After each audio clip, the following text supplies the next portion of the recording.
Hi everyone, and welcome to this tutorial video on building a binary decoder.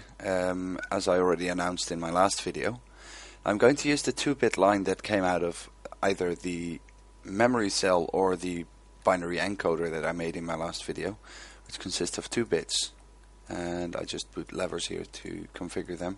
So I'm going to turn them off first. I'm going to use repeaters to put the signal into the decoder.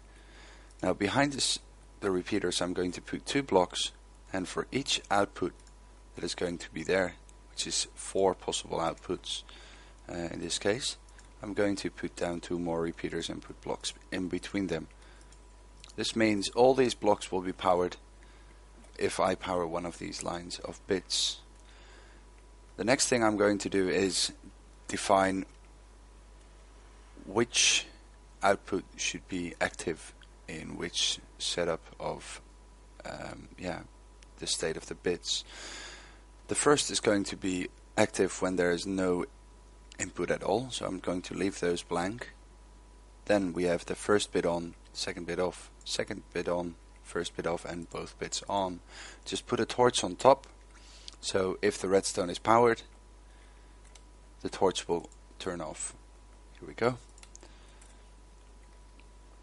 There's 4 unique sets now, so only if the right input is given, the one output will be active and will show what you want.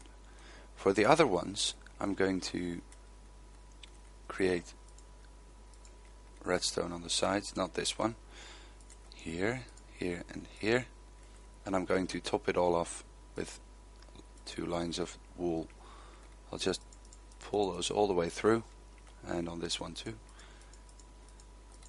and I remove the blocks in between.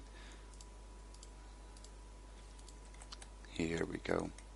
And now the blocks that are being powered by the redstone I put down here, which is the blocks on top, on the empty spaces, I'm going to put a block on the side, so if there is no power on the redstone, this torch will be turned off.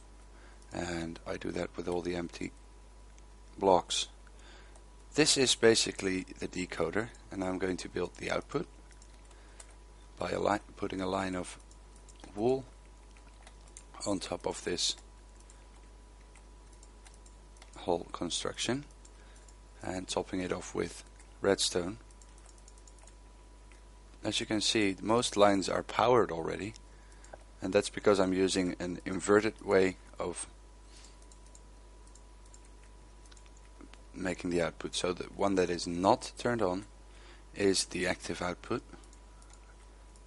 I'll just put some wool up here and invert the signal, putting torches on top, so you can see 1 torch burning, and if I select the number 1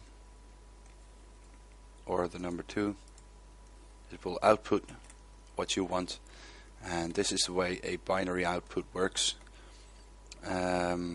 You can connect these outputs to anything you want, and anything you want to show on a screen or to work for you. Well, thanks for watching, and see you next time. Just one side note: this binary encoder decoder I've already found many times on the internet. I just decided to make a good tutorial about it, but it's not my design. Thanks for watching, and see you next time.